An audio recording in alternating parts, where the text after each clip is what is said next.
It is Tuesday night, and you know what that means during baseball season. It's time for us to catch up our midweek check about what's going on in the world of Auburn baseball. Looking back at that really fun weekend in Ole Miss, looking ahead to the final series in Missouri. All that right now, let's get into it.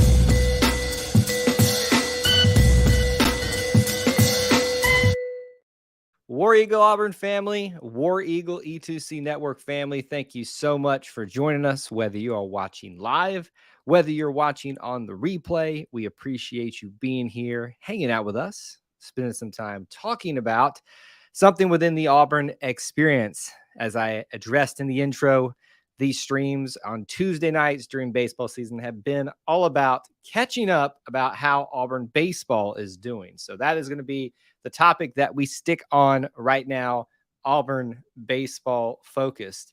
And obviously, we'd love to hear some of you guys' comments and questions that you have about the team. But let me go ahead and set the table for you. What we do in these short live streams is break down what has happened. Obviously, if you're here on a normal week, we do this right after a midweek game. No midweek game. The game that you see in the image right there that should have been happening right now against Jacksonville was canceled. And unfortunately, we don't have that to break down to analyze tonight. And it would have been the final Tuesday week game of this particular season. But that happened 2 weeks ago since the last one was canceled. Ironically, what we can tell you, though, is that we are celebrating an incredible weekend in Ole Miss where the Tigers were absolutely dominant. And dominant, I don't think, goes anywhere near describing what they accomplished and what they did. So as we kind of jump into that, do make sure that you smash that like button as you come into the stream. Let us know you're here by posting where you're watching from.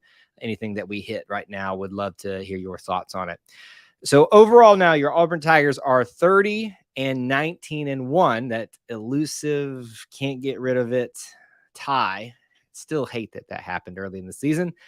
30-19-1. And for the very first time, because of this Ole Miss series, are now above 500 in their SEC record at 14-13. Now, with a big weekend at Missouri, there's a lot on the line we're going to talk about in just a second with that. But obviously, maintaining that above 500 record is possible if you at least get at least a 500 record, if you at least get that one win. There's a lot of things to look at with that Missouri series, but that's just one of the things right there. From the Ole Miss series, though, a complete, utter sweep. I even wrote down a few of these notes that I wanted to mention to you guys about the sweep in Ole Miss. But first, let me mention the games. On Friday, we played a doubleheader because of weather. It was supposed to be a Thursday, Friday, Saturday matchup, so they had a doubleheader, which makes it even more impressive, Auburn doing what they did. First game on Friday won 16-4 in 8 innings. They run ruled them on their home turf. Great way to start. The next game, the actual what should have been Friday game, won 8-2, and then the following day nearly run ruled them again. In fact, we're pretty much, I think, an out away from run ruling them, and won eventually 13-5 to get the series sweep. And when I've got a couple of notes and things that I want to mention from that, but I want to pop over here and just see who's hanging out with us tonight. Good to see you, Thomas, hanging out with us tonight and being here, hanging out with us. Robert asking, why was it canceled? So I'll bounce around through a few of these different topics. So he's referencing the Jacksonville State game tonight. I do not know the official reasoning, but what I can talk to it from this couple of angles. There is weather in the area. If you notice, there are a lot of accommodations made during baseball season, such as doubleheaders we just talked about at Ole Miss, if they're really necessary. Right now, your conference games are really necessary. Midweek games, they're not so necessary. So I'm not going to sit here and say definitively that a decision was made to cancel as quickly as possible as an opportunity present itself. But at the same time, you can kind of connect the dots and say, seemed like we canceled that one pretty quick. You know, there are discussions as well. Is it even worth it? Auburn trying to protect its RPI, getting into postseason play. You can tackle it from several different angles, but it's canceled. And unfortunately, that means, as I addressed at the top of the show, that we don't get to celebrate, enjoy one last midweek non-conference game like we do all season. That was actually 2 weeks ago because last week's was canceled because of weather. But even back then we were kind of questioning, is that one, that one a little bit quick to the trigger as well. So if you guys have any other questions or thoughts about the baseball, what happened tonight or anything that you'd like to point out, please do so. So we talked about the Ole Miss breakdown. Again, a sweep, 16-4, 8-2, and 13-5. Absolutely dominant performance. I think when you look at some of the key players, Cole Foster just won, I think, 2 awards this week. I think one was for shortstops and one, I forget what the other one was. But he had an outstanding week in general, but a series at Ole Miss since we didn't play a midweek game. Trying to get a couple of stats here for you. 1 double, 3 home runs, 6 RBIs, 2 walks, 1 hit by pitch, 2 stolen bases, 9 for 15 overall. Just, I don't know what you can ask for better than what Cole Foster gave you. Kason Howell was absolutely outstanding too. I think he had one at least, but maybe 2 incredible catches out there in the outfield.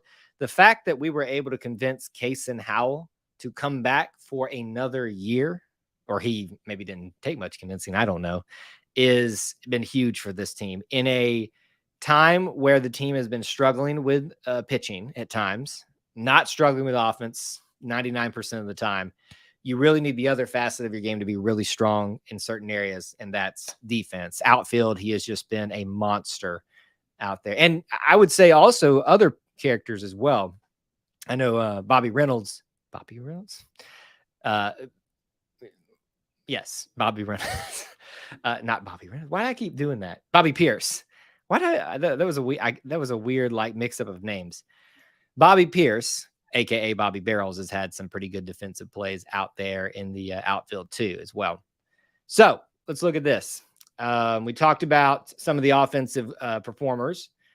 What about Tommy Vale? What else can you say about Tommy Vale other than just stepping up when you absolutely have to have someone be the ace on this team in your weekend rotation? They've been moving him to the Saturday game of late, which is really where you put your ace anyway, to either secure a series win or to salvage and give you an opportunity to get it in game 3. That is the spot that you put your ace typically, and has been moved into that spot, and rightfully so. He gets the win on Friday is technically what it would be. He goes 8 innings, allows 1 run, 1 earned run, only 1 walk, and 6 Ks in 8 innings, a 1.12 ERA. Absolutely outstanding. You cannot ask for much more from him than you are getting. And I just keep saying the word outstanding a lot, I think. I was so excited. Now, let's not mince words here. Ole Miss is struggling as a baseball team, right? And this is a team that's coming off of a World Series, College World Series championship. So for those of you that were counting this baseball team out, saying there's no way they're going to put it together, and, what's happening? Should we be questioning the coaches and things like that? Just look how quickly things can turn in baseball.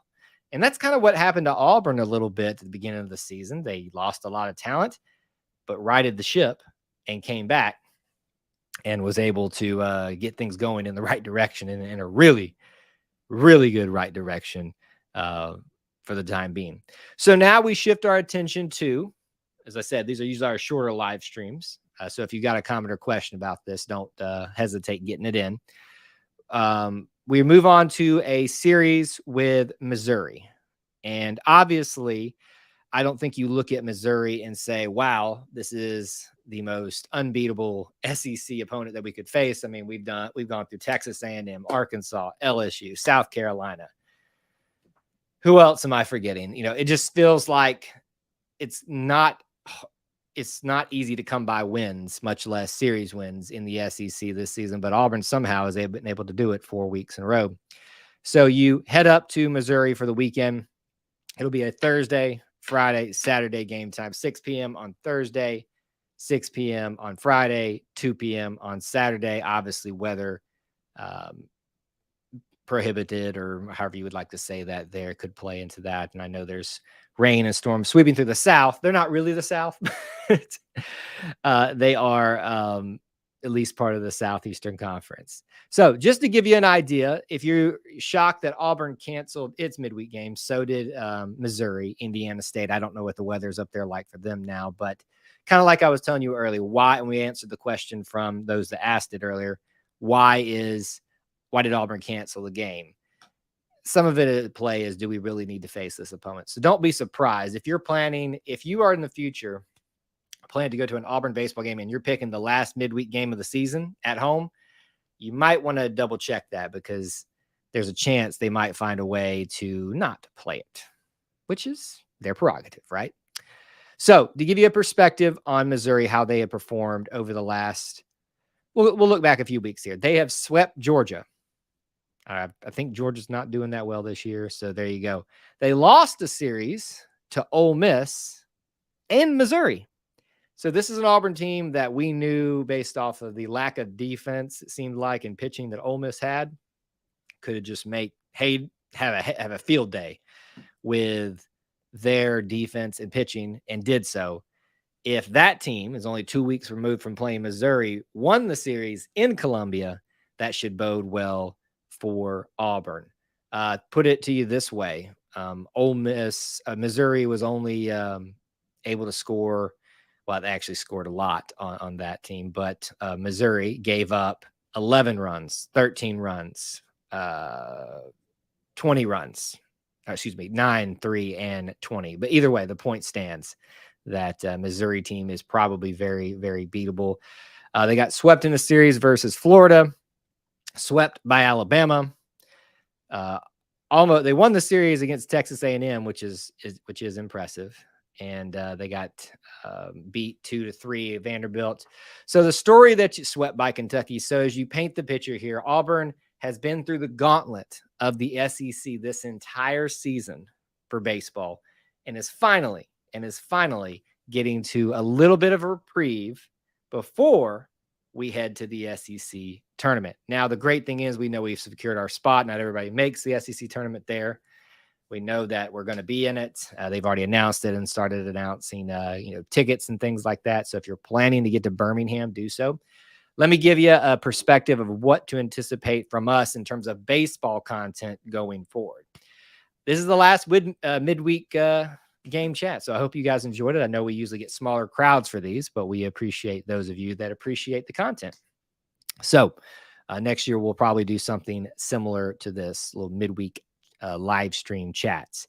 Going forward, we will probably do an SEC tournament video or live stream of sorts, maybe even have a guest on to talk about that.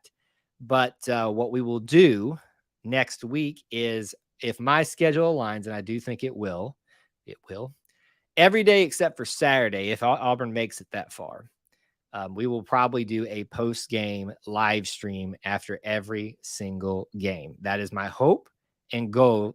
So I hope that you can join us for that. Robert asking a good question on Facebook. Where could Auburn be seated in the SEC tournament, and could they still possibly host? So 2 different questions about 2 different tournaments, both good questions.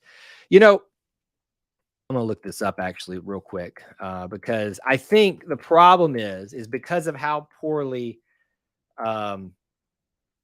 they started in SEC play and how well they performed since then. It's really hard to figure out where they should put them in terms of seeding. And I'm not really seeing anybody else have any predictions or anything like that. This one might be. Let's look at this one and see if we can have a look at it. Nah, that's not going to be anything that we're really interested in. But anyway, I do not know where they possibly will seated in the SEC. My assumption is you're going to see teams like Vanderbilt and LSU and South Carolina and Tennessee. We haven't played Tennessee this year, so I haven't really paid attention to that all that much. You're going to see teams like that in the top tier. We'll probably find ourselves in the upper mid part of the seeding. So I guess maybe like I'm spitballing here, folks. 6, 5 or 6, something like that. For the NCAA tournament, obviously we don't know how we're going to seed. How we perform these last 3 games of the regular season and how we perform in the SEC tournament will determine that. If Auburn wins out and they stay that hot, I don't see how you're not an NCAA committee person and saying, hey, these guys need to be hosting. And they know that they're going to get a good crowd at Auburn too. However, that is a tough thing to do. And I don't know that it's all that possible. Yes, Auburn has had its way with the SEC the last 4 weeks for the most part, but it's hard to maintain that, and it's hard to beat some people. The saying is it's hard to beat somebody twice or even 3 times, and you will see some of these teams that you've already faced before, and so they will know your tendencies, know what you're doing really well right now, and be able to counteract that. So I don't foresee us being able to host this year outside of this incredible run becoming even more incredible. So let me just speculate there, and that'll kind of help us round out the show. We'll start here. Let me remind you of things, and so go ahead and get your last minute comments, questions, and derogatory rebuttal in, and then I'll give you my kind of predictions of how I think it could happen. Lastly, here, do make sure you stay to the end of the live stream or come back if you can. Or if you're watching on the replay, stay to the end of the stream. It'll take you directly to our next scheduled live stream, which we hope that you'll join us tomorrow night. Call-in show, talk about anything, football. I know there's a lot of you that want to talk about football stuff. It's not the stream for this tonight, but that's available right now. So please do go over there after the show. Go ahead and smash the like button. Go ahead and hit the notify me bell here on YouTube. It is a huge help for us. In terms of getting the show out there and helping grow our little family within the Auburn family. If you can do that, check out the links in the description. You can be a subscriber. You could be a channel member for $1 a month. You could be a Booster Club member. And there's other things too. All the things. There's t-shirts on YouTube that you can see down there. All the ways that you can help support our content. We appreciate those that can, but we always just appreciate you being here and smashing the like button. So final comments and questions, get them in now. Here's how I see it could play out. If Auburn were to sweep Missouri in Missouri, looks really good for your RPI in terms of you're on the road and stuff like that. Probably not the best opponent for your RPI, but you going on the road, maintaining your hot streak, it makes you look more legit and not just like you're on a lucky streak.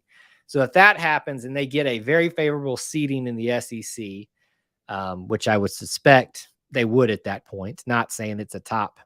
I'm just, again, spitballing here. I would say the highest they could get is 4. And if they make it maybe to the championship game, I think that puts them in the conversation for hosting. But still, just because of the way they started, I bet there's a lot more teams out there that are qualified to host. And you may see a similar situation in that kind of scenario where Auburn softball, who I'm sporting their shirt tonight, kind of got gypped and probably should have been a host team.